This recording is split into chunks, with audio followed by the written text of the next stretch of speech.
So happy you chose to be here in this session on 8 steps to improved interactions.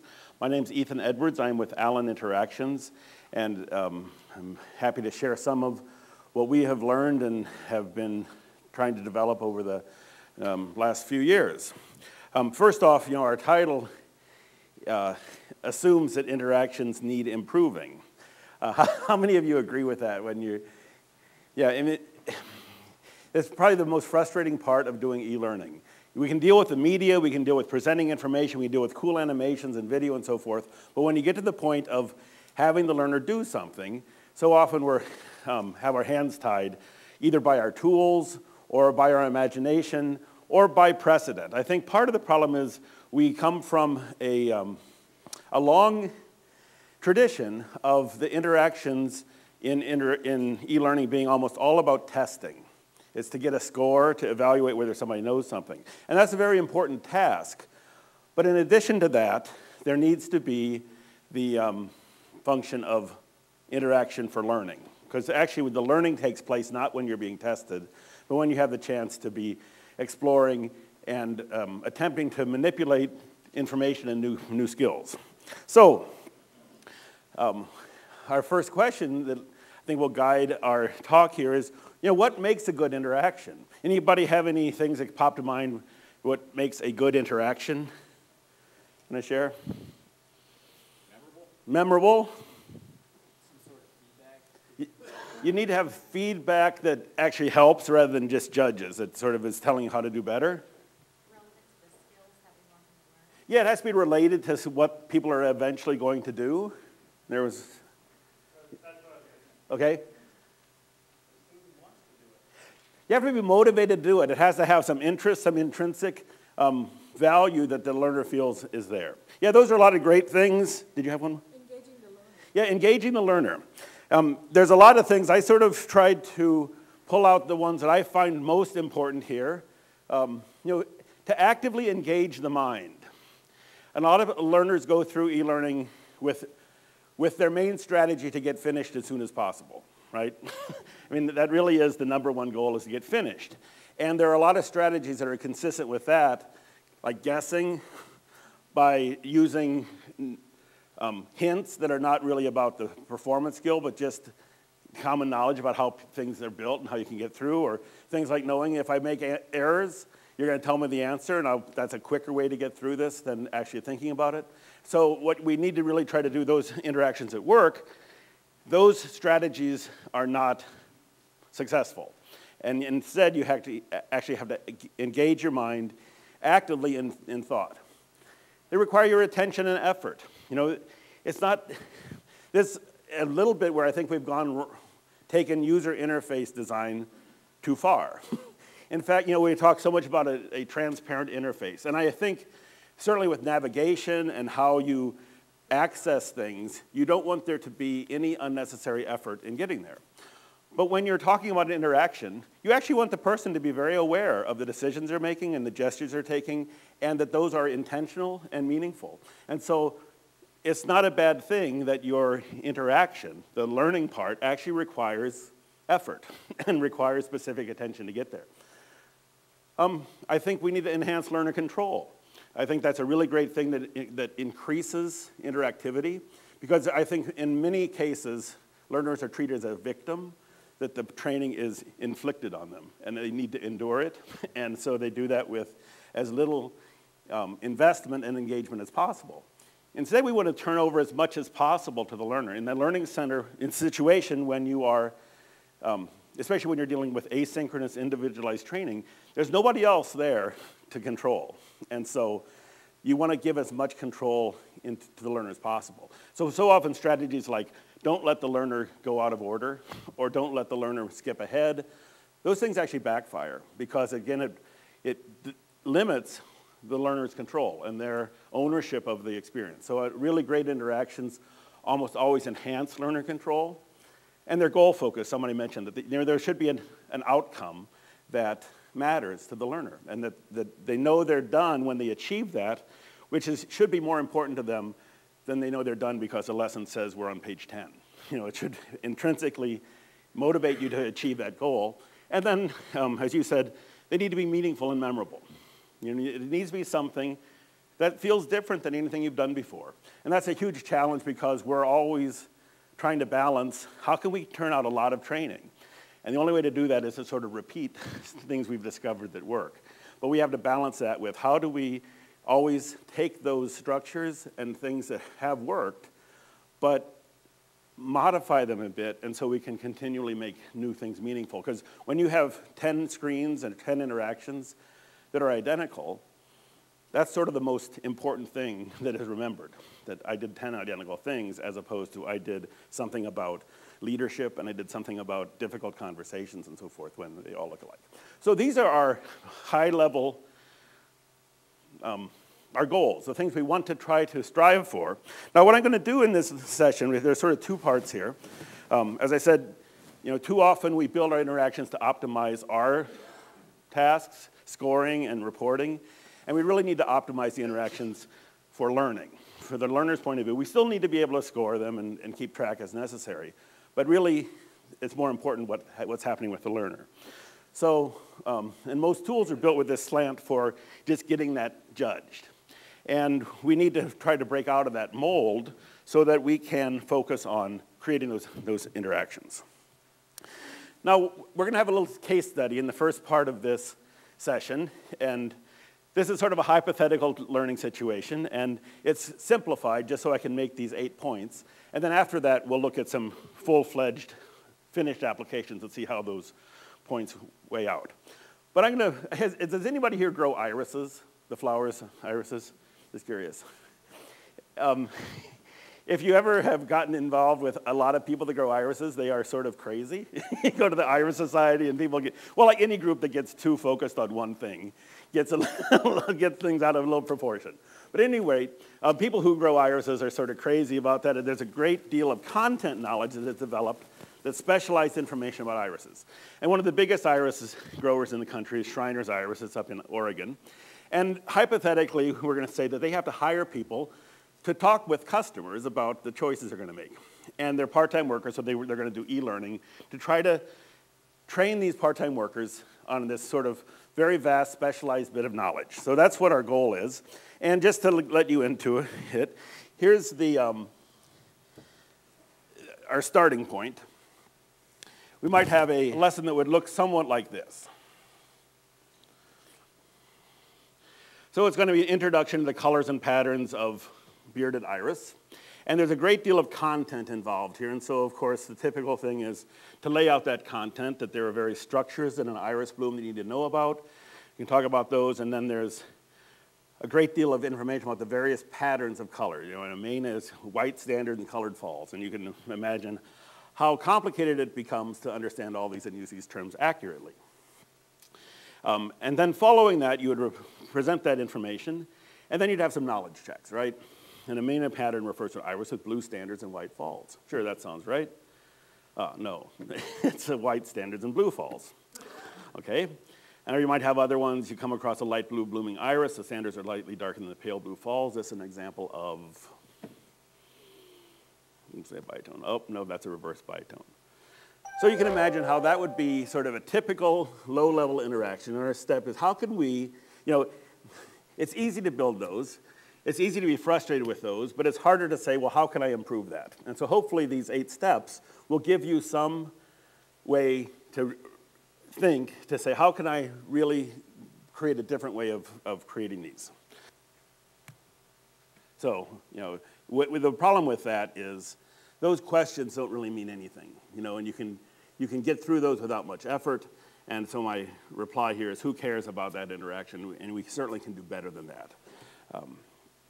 So a way to start is to implement these steps. And step 1, and it's really a simple thing to do, but it's amazingly powerful, and it goes against our grain, but I just want to encourage you that it's the very simplest way to make interactions better, is don't tell people the information first. Make the learner seek the information as it's needed. And what we mean by that is, if I take that exact example that we just had, take a look at what this means. So have the learner seek out the information. When we start, we don't start with dumping content on the learner. Give them a little introduction. In the following exercise, you're going to need to use specialized terminology to describe iris coloration. If you want to dive right in, press next to begin the exercises. Otherwise, press the iris coloration patterns button if you want to do some research. So it's up to the learner. It's putting the learner in control. Do they think they're confident to know this or not? If I want to read about it, I can come right in here, read about those colors and study it as long as I want. And then it's my choice to say, you know, I'm ready to go. And then we get to those questions. Now, even if you do the same useless questions, that tiny bit of difference will make a huge change in the way people are perceiving that content. Because when you read content by choice with intention, there's a much higher retention of it. So so I can get the questions right. Whether you have your resource button here during the questioning is, I think, a function of what you're trying to accomplish. I think it's really a good idea in general. Unless you're really testing people at that moment, you'd not want to do it. But there's not really any reason except mean-spiritedness to leave access unavailable for your learners. So again, it's one of those things we think we need to remove that because it's somehow cheating. Well, there's no cheating in learning. You want to have you want to have resources available. So that's step number one. Just instead of giving all your information and then asking questions, let the learner choose, do they need to read the information or not? Now, what can you do after that? We'll move up to the next step. Well, so step number two simply is try not to be so bound by the words. And this has to do a bit with how we process information.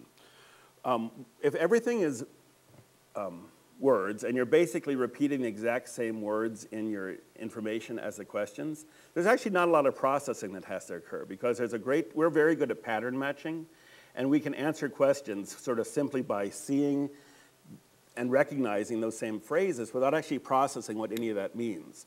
And so one really great way to just upset that a tiny bit is to create pictures that the learner has to at least do that active engagement to say, I read these words, what does that actually mean? And so instead of reading that it's blue with light standards, I have to read that and think, okay, this is what that would look like. And my being able to answer that here provides just another minor level of processing that increases the value of this interaction.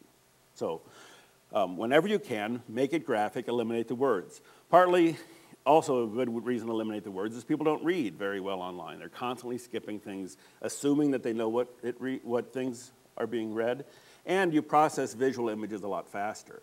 And so it creates a faster arc of the lesson. People aren't bored as easily, and it's an more active process. Yes? Well, in this case, it's just giving the wrong answer. Yeah, so in these examples, I'm just trying to do like one incremental change at a time. But you probably would want to say, maybe go do some more research instead of giving the answer. It's something since the resources are right there, my tendency would be to say it's on your shoulders to figure it out, rather than spelling it out in the feedback. Yes?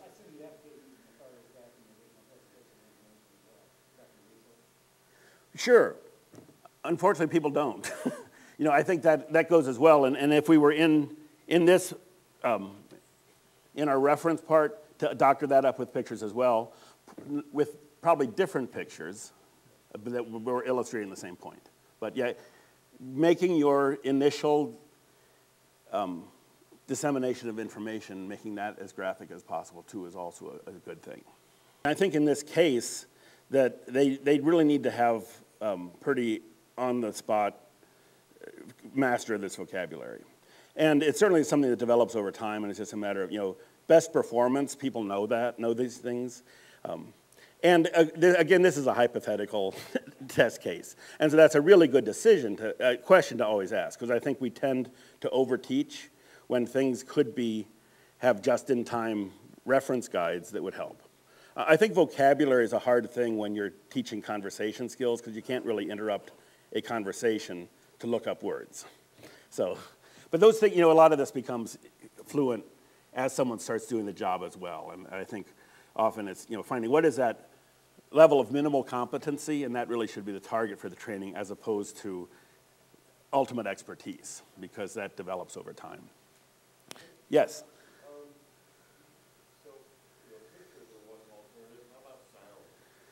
I think sounds can help a lot if they are doing more than repeating what's on the screen.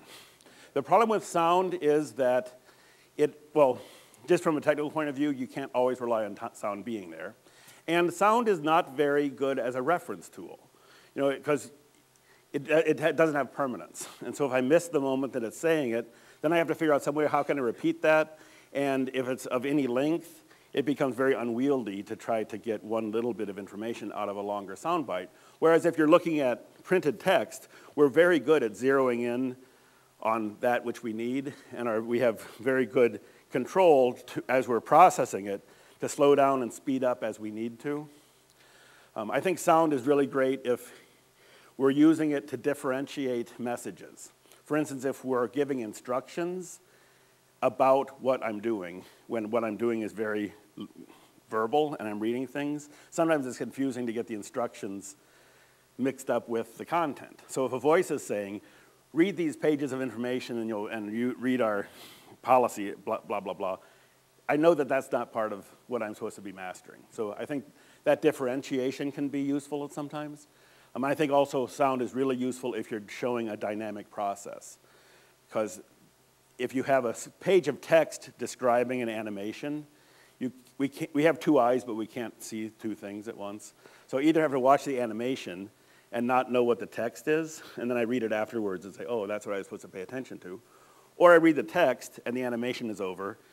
And so I think audio is really great when you have something happening that I want to be focused on, but I want to have some commentary on that. For instance, I think with software training, if you're showing a complicated demo of moving of a cursor and picking some controls that you might be unfamiliar with, it'd be better to have that being shown and have a voice saying, as you move your cursor up, you'll see different options highlight. So that was step 2. Now we're up to step 4. So we're just doing little baby steps, one at a time, to make this sort of useless thing better. What? They're off by one number, because our starting point was number 1. You're very observant. Good for you. So here's our step 3. Step 1 was have people access the information on their own.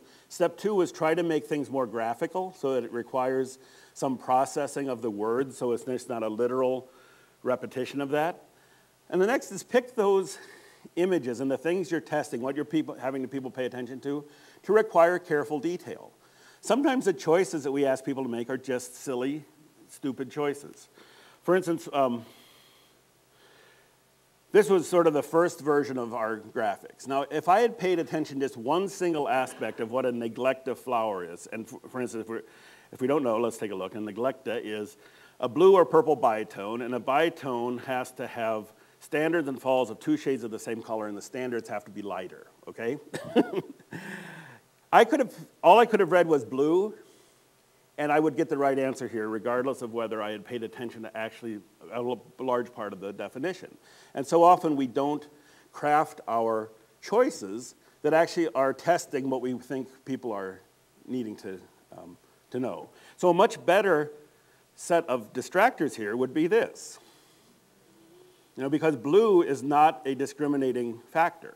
And there's the term for this in design world is like understanding the minimal differences between what is an example of what you're trying to test and what isn't. And you want to try to test people with those minimal differences, not huge, broad differences, because that often, you can get those choices on a lot of miscues. Now, on the other hand, you might say, well, this doesn't even let the person have to realize that it is blue, because that decision is already made. So another way to actually require careful attention to details is to not be bound so much by this sort of rule that you can only have 4 choices.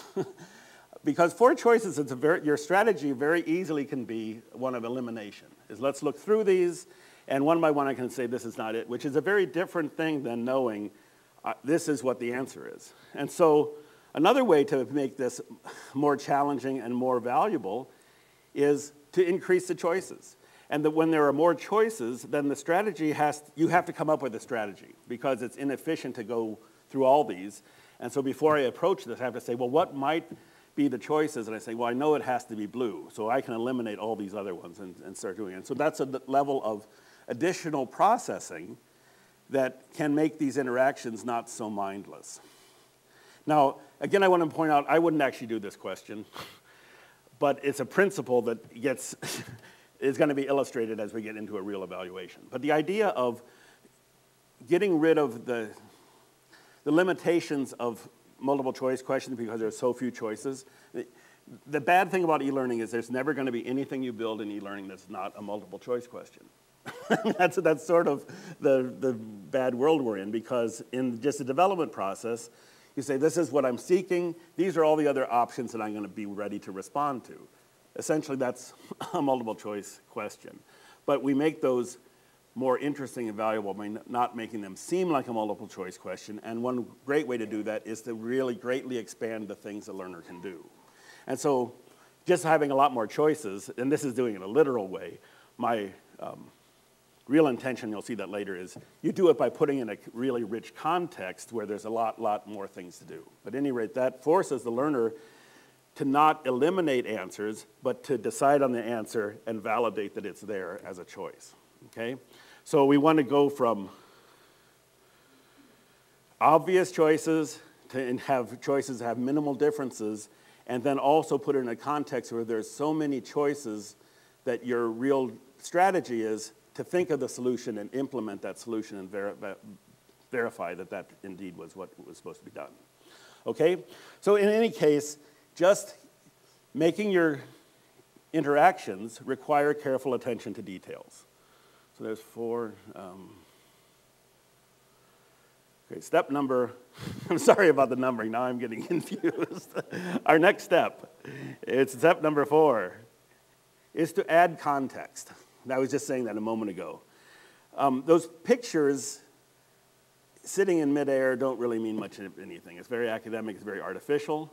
And so just imagine switching the choice to this. Where do irises exist? They exist outside in the garden. They don't exist on white pages. So put the learner in the garden, and here we still have the same task, but among all those flowers, pick what you think is a neglected pattern. Suddenly it becomes a lot more interesting. You understand why you might even care about this. It's pleasurable, it's pretty, and it's a little trickier to figure out the answer. So you have to look all around here, and then here's a bitone that's blue with light top, so I think that's it. Indeed, there it is. And so we have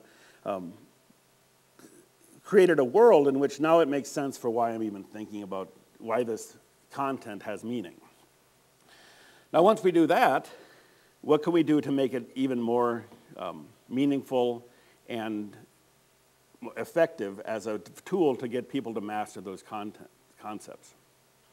So our next step is diversify the examples, and how you review them makes a difference. I think a lot of reasons that people get deadly bored and also don't learn what you expect them to in much e-learning is that we expose the learners to too narrow a set of examples. That if you have a question about a particular concept or skill and they miss it, typically in the worst case, the answer is given and you move on. A better case is people want you to practice that, but they give you the same question again. And you keep drilling the same example over and over, and very shortly you're learning that specific example, and rarely are you learning the general principle or the general skill behind that. And so one thing you want to do is if you are in a situation where you're repeatedly testing a concept, the first time you test it, do it in one context, and let's say I get this wrong and I need to do it again, the next time I should be in a different context. And so I'm not memorizing, this is the answer to the question. It requires a little extra writing on our part, and again, it's balancing development time and design time with productivity, but this is really an essential skill that increases the value of the learning and also makes it a lot more interesting. And you want to pick those things so that people get practice applying the content knowledge or the skill or the procedure in different areas where the irrelevant features are changing, but the core knowledge remains the same. So in here, I'd have to find these that are there, looking at all different perspective. Now, the other part of this is review intelligently. Let's say that you have a series of 5 things that you want to practice. And you're going to do it in sequence. We sort of have to do that, and you create some sort of a drill or a repetition. And the traditional way of doing this is, if I get A wrong, we put it at the back of the end of the list, and we're going to repeat it again. Now, when that list is long, that is sort of a really inefficient way to go about reviewing information. Because any feedback you gave is likely to be forgotten by the intervening information you're getting. If you have, I only have 5 here, but usually this is going to be more like 10 to 20. And the intervening information you get between there is going to knock your, whatever feedback or benefit you got out of from that first error. And so what you want to do instead is don't wait so long till you review problems. So a really good thing is if I miss the first item, instead of putting it at the end of the list, I should put it pretty soon in the list. So I'm going to review that just with only a few intervening competing elements. So when I get back, in this case, it's blue to indicate it's sort of there in a review situation. I get B right, so B goes to the end. I'm not so concerned about B because you've demonstrated that you are pretty good at that. But A comes up, but because I've only had a little bit of time between when I got that feedback and when I have to perform again, it's more likely I'm going to benefit from that feedback and I'll get it right this time. But that's not enough because very little learning is done with one exposure or very few exposures. And because the learner has indicated, I'm not really that sharp on this, we want to have a little bit more practice. So instead of putting it at the end, we put it a few items later. So now we're gradually increasing the amount of time that you're having to remember and still perform on that. And so as they come up, you can see, and it's relatively easy to manage this list if you're only making one error. But when you start making multiple errors, things get sort of complicated, right? So now I missed C, so C has to be repeated. It's more urgent than A because that's a higher level priority, and they start shifting. Now I bet that if you had kids and were ever helping them, like with foreign language vocabulary drills, helping them for a quiz, you were probably doing something like this innately. The kind that you would keep track of which ones they're missing and you keep quizzing on that. It's really hard to do for a human to do that. It's exceptionally easy for a computer to do this, and this reasoning is pretty straightforward to build, and it increases the effectiveness of this practice by several orders of magnitude. There's some research that I did, my graduate research was on sort of this, and it's just remarkable that if you just take the care to think about how do you review your items that people are having difficulty with, it will make all the difference in the world. And what you see, what happens is, in essence, it's limiting the number of items that you're practicing at a time. And then as you gain mastery, it's gradually building more and more of those in, which again is completely consistent with what we know about learning. Yes? So, would you do something like this on the adaptive level for the individual student, or for what you know about your customer? Well, it really needs to be adapted to the individual because the patterns of errors are different for each person. And so it doesn't do any good for me to practice your problems. And so you would have to have a system that you can program to modify the review strategy.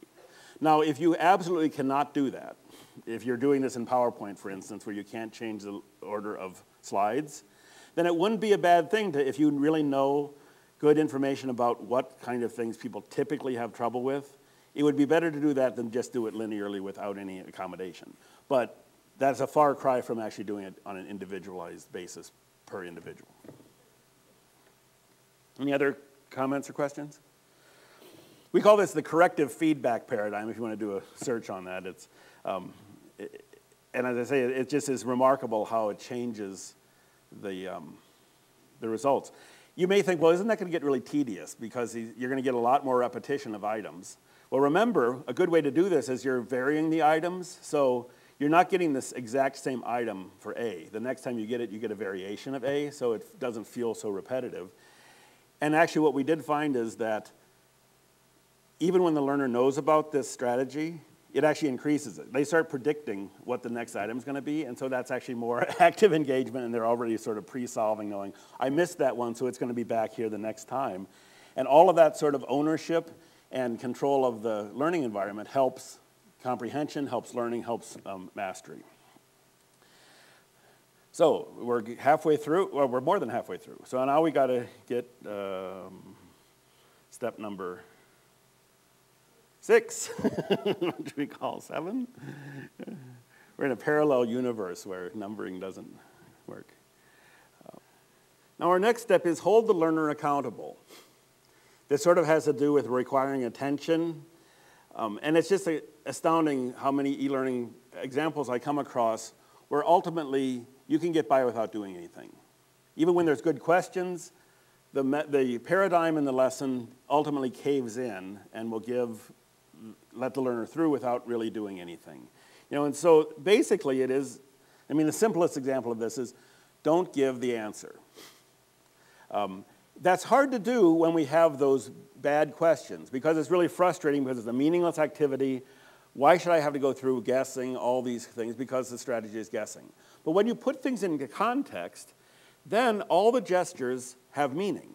And so it isn't so annoying to force people to keep hunting for the answer in here. So if I think this is a neglecta, well, you've selected the right color family, but look closer. So you're able to give some helpful information, but I'm not giving the answer. If I pick down here on these pink ones, you know, this coloration has little in common with neglecta. You may want to check coloration patterns because I'm really far off. But all these things are helpful pieces of information, but none of them are saying the answer is here. Click here for the answer. And so I have to keep exploring this. All of these are reasonable things to do because they're all different flowers that I may be confused about. But until I actually come up with the answer, I'm stuck here. And once people realize that, then they start being engaged in problem solving more authentically than sort of the superficial way of, well, I'll click here, and you'll tell me the answer if I'm off. And it's a simple principle, but one that really changes the whole dynamic. And again, it has putting the control in the learner in an odd sort of way. It's their choice to decide how fast they're going to get done. And if I apply myself, I will get done quicker. And so step 6 is hold the learner accountable to what you're asking them to do. Step number 7. And this is another principle that actually oddly creates engagement and motivation, and it also in some ways makes the problem harder, but makes it a lot more interesting, which is basically test things at the same time. Create multiple step tasks where people are doing several things and balancing several goals at the same time. And this is just a very simple example of how we could do that in this case, which is basically ask more than one, have them identify all the flowers in that garden.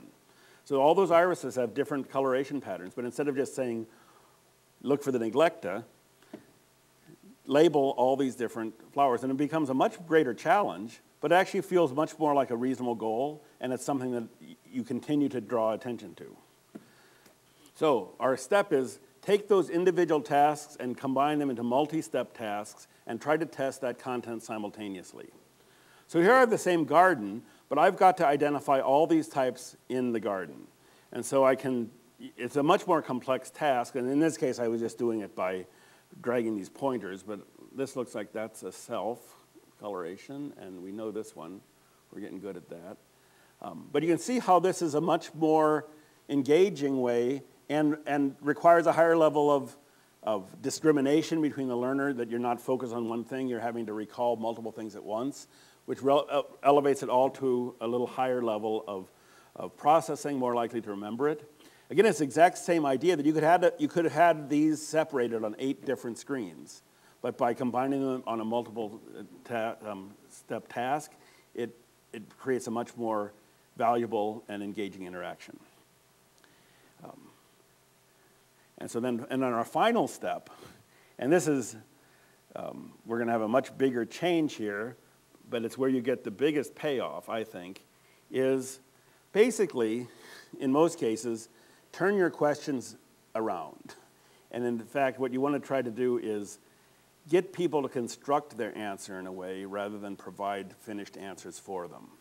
And there's a lot of different ways you might do that, and you may think in this case, how could you even possibly do that? It's just a identification of some simple tasks. Well, one way I thought of doing that is, what if you had the task of, you had like a blank iris, you had the task of, what would an amina look like? And you have the task that I can color it, I can color the standards one color and the falls a different color, and play around with this until I figure out what might that be. And if I say, I think that's a good one, I'll judge it. And it says you're missing one key element of what an amina is. So let me go back and look at, oh, that was an error, sorry. That's,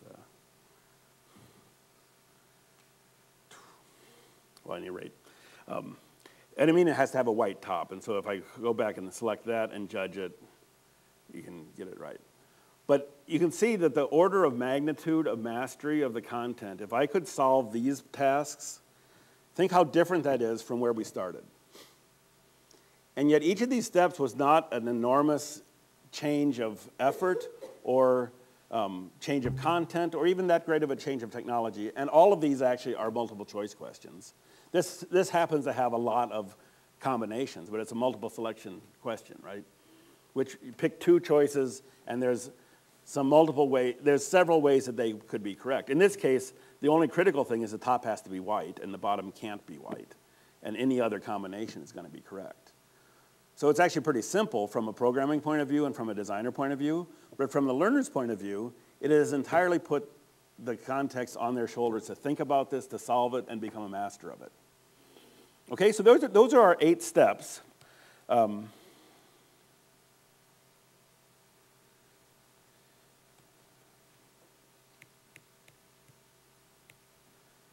I want to show an example here, but before I do that, any questions or comments about anything I've mentioned about the progression of those ideas and how each one adds sort of a critical element to improve those components we had at the beginning of putting control on the learner, engaging your mind actively, being goal-driven, enhancing the outcomes? Yes? Yes. Well, I think you might, a first round might be to say 3 of your choices are correct, and then they have to rearrange them again. You may tell which ones are correct so that they have those locked in. But again, I think you would continue to let them know that they're not correct.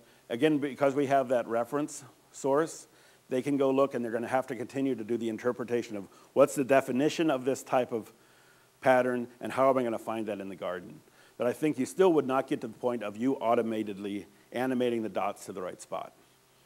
Unless there's a give up button, which you could have that, but you want to follow that with, now another example of the same thing, a different context. Again, you use our principle of hold the learner accountable, that you can give up as much as you want, but ultimately you're going to have to do it on your own without assistance. You want to balance it. Again, it goes to, I think, a lot to do with understanding of your audience, on what level they are at. You don't want to have them frustrated, and so in some cases, having a tell me the answer button is necessary. But again, the critical thing is the learner is choosing to do that. You're not stepping in to give the answer. Again, keeping the control on the learner so that they know when they're giving up. Okay? Now this example is one we did a year ago, and I think it was one of the candidates that came to us that I think you could most easily be concerned about how we could possibly create engaging e-learning about it. It was done with a group called Operation Lifesaver, and they're an organization that has some federal funding and a lot of funding through the railroads, Union Pacific and Santa Fe and so forth. And their mission is to improve rail crossing safety. And one of the biggest areas of death and damage to property is truck drivers crossing rails inappropriately.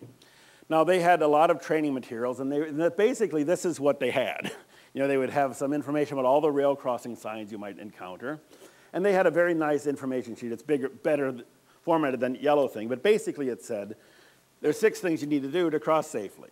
Slow when approaching a crossing, remove distractions, like turn off your radio and so forth.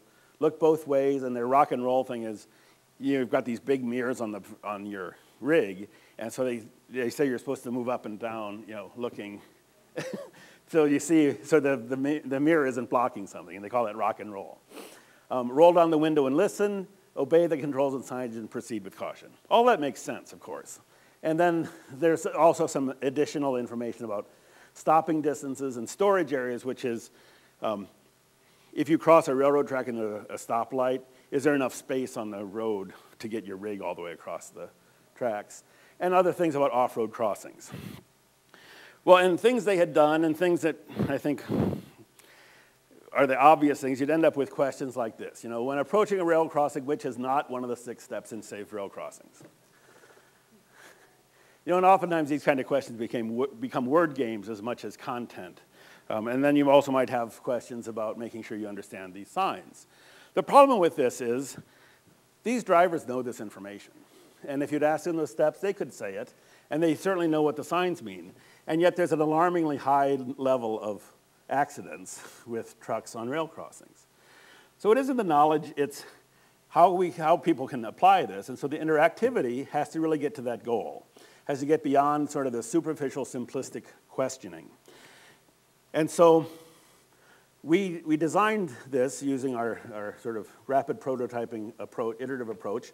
But I think these steps are sort of at the basis in a way of validating what needs to be done. Make the learner seek information as needed, make it graphic, require attention to details, put it in context, make the examples different, review it intelligently, hold the learners accountable, have multiple step tasks, and build constructed responses. So what I'm going to do here is go over to here's the lesson. There's a little introduction that's saying we need to, don't take this course while you're driving. Welcome to Railroad Safety for Professional Drivers. Have you ever stopped to consider all the decisions you make when navigating railroad crossings? The goal of this program is to ensure you make all the right choices to avoid crashes and stay alive while you drive.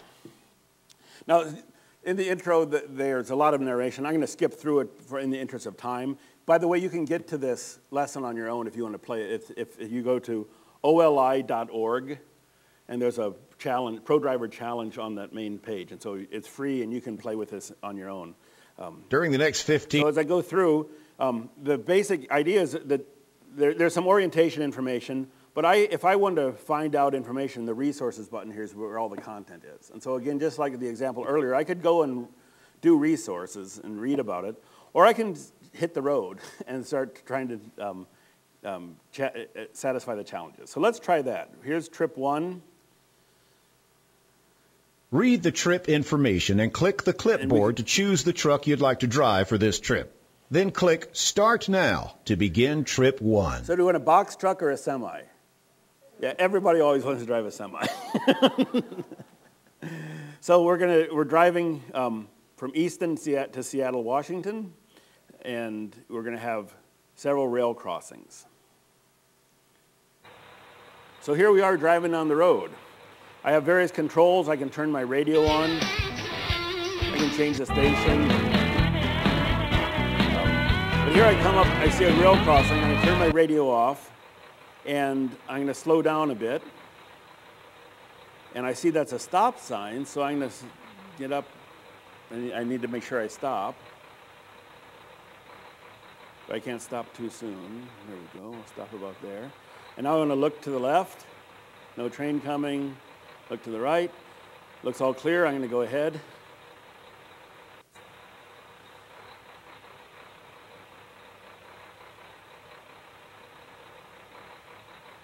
You've completed this crossing. Ooh. Your trip continues. I don't usually get to cross that one. I always make some mistakes. But now we're going on. Our radio's on. And now things are going to get a little more complicated. Here comes my rail crossing. I'm going to slow down. It's just a yield, trying to look this way. No train.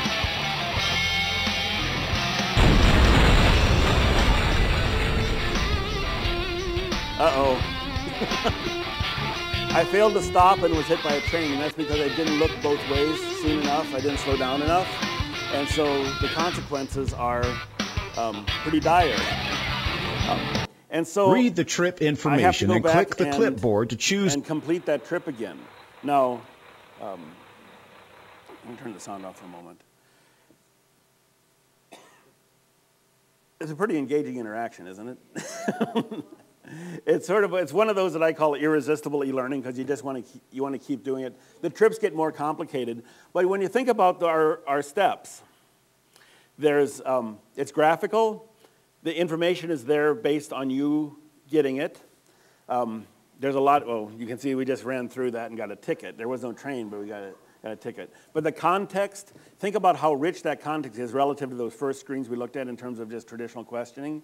You're in the cab. You have all the different things. And having multiple steps, you've got to do all those different steps in sequence, in time, before that train comes in order to cross. And you can safely cross all these tracks. It's just you have to apply those 6 rules. So it isn't so much can you state the rules, but can you know what those rules mean? So it's sort of constructing a response in a way like the last step of our iris example, is you have to build that from all these components to say what you mean. So there's a great step up there.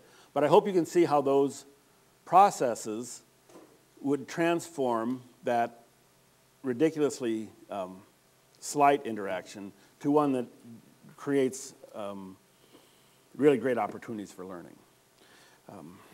I got a couple other examples. I would encourage you to, rather than my going through it, because this is a lot more fun if you're driving the truck yourself, I really do encourage you to go to oli.org and play with it. And I'll show you, thought I'd show you a couple other examples here. Before I do any other questions, anyone would like to?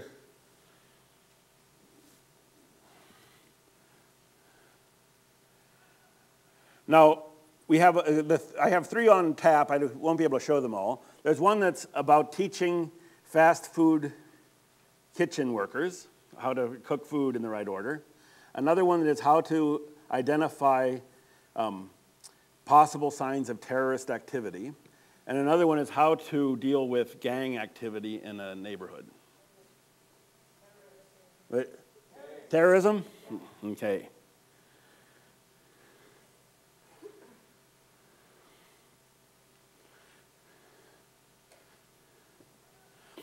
There's well, this whole lesson is really quite great. I'm going to show 2 components because I think they show these principles and the whole idea of interactivity with, meaningful context, a challenge that matters, activities that grow out of that challenge, and then really useful feedback. The first one is the idea of recognizing and reporting indicators of possible terrorist activity. So the way this is set up is you have a mythical city, River City, and you are a police officer, and you're called into several locations that are possible terrorist sites. There's one where there's dispatch reports suspicious activity at a local apartment. People are coming in and out of the building at all hours. Another one, lights are noticed on after hours at the Biotech Systems Incorporated office. And here a car made an illegal left-hand turn at an intersection. Which one do you think what should we go after? The Biotech? Okay, so here's lights reported. Along with another unit, you arrive at the site. You are met at the door by someone who claims to be an employee. So here's the guy, and we can ask for identification, call dispatch for more information, ask him some questions. Ask questions. Okay, so here are some choices we could ask. We're just responding to a call that the lights were on after hours. Are you working late? Have you noticed anything unusual around here tonight? Mind if we look around a little bit? Has this company had any concerns about security lately? So we can ask any or all of those questions. What would you start with? Mind if we look around? Not at all. I'm glad to know that the officers are keeping an eye on things here. And then we get some notes, nothing found after searching the area. We could ask other things, or we could say we're done. Number 1, he says, yes, I've got a big presentation tomorrow. I'm getting some paperwork done. And so the man claims to be working late.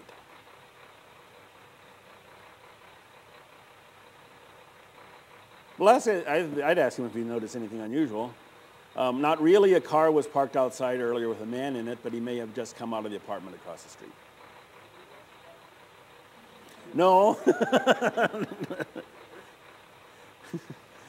You're ready to haul him in, huh? Well, we'll close that. Do we want to ask for identification or call dispatch for more information? Ask for ID. Okay, the man has an official biotech systems employee ID. He is a marketing manager. Done? Okay, so based on the information you've gathered, is there anything here that could indicate terrorist activity and should be passed on to the terrorism liaison officer? No. Okay, we're done with that one, but we still have 2 more calls to go to. So we want to go to the apartment building. Okay. So the neighbors complain that people have been coming in and out of this apartment at all hours. You and another officer visit the residence. The man who answers the door seems a bit nervous. He says he attends a local university. When you ask to speak with him further, he lets you in. Inside, 4 men are watching what appears to be a home video of some buildings. The man turns it off as you enter the room. So here's the room. We can ask the man more questions, speak to the other men, ask for identification, or scan the room. Okay, scan the room. Move your cursor around to explore the scene. If something highlights you feel it is important evidence, click the record on it. Now, this is just another example of making things graphical. We could have had a description, right? Here's what you see. And that is much less responsibility of the learner, and it also there's anything in this room is possible as a target, and I have to sort of focus my ideas. Well, what would I want to look at? Well, here's this chart, and this appears to be some kind of poster with Arabic writing. Is that something of interest? Could be. Okay, we'll put that on our notebook. When you attempt to talk to the men sitting on the floor, they are silent and look to the standing man. He explains that they speak very little English. We'll write that down. Aside from this couch, there's very little furniture in the apartment. And there's a TV playing what appear to be a home video. Okay, so I think we've looked at pretty much everything there. What else? Ask for ID. The only identification they have are passports from Turkey. They appear legitimate, but you're unsure. Ask questions. Okay, do you all live here? Your neighbors report that people have been coming out and going from the house at all hours. Do you have something that shows you are students at the university? Or just curious, but what are you all watching? Students university? Well, they don't give us ID cards, but here are some of our study papers. Lights going off, huh? What else? You all live here? Yes, we're all living together, sharing the cost. Oh, just a video for one of our classes. We're studying architectural engineering and working on a project. Well, might as well ask the last one. Well, we're students. We all have different class times and we study all hours. So are we done investigating? You want to speak to the other men? The other men are mostly unresponsive and look to the standing man, and he says they don't speak English. So is there something to report here? Okay, I see you have some information for me. I'm reviewing your report. Which items here stand out the most and make you suspect a link to terrorist activity? Which is a really great way to engage learners as well, is when they answer these multiple choice questions, which basically that's what we've been doing. We've just been going through some questions without much risk or consequence. But now I have to say, what do I think is the most important? Why did I make this decision? So what do you think are the things that were most significant that we found? No IDs. Yeah, so that the 5 men, where's the IDs? Right, there we go, IDs. Video footage. Only one of the men answers the questions. Okay, we'll submit that. Good job, I'm glad you notified me about this. If there are other indicators, this could be some type of reconnaissance on a future attack site. Now we're coming up to the end here. Just to let you know, this is also, you can come to our website at alleninteractions.com, and this is a demo that's there and you can play with it yourself.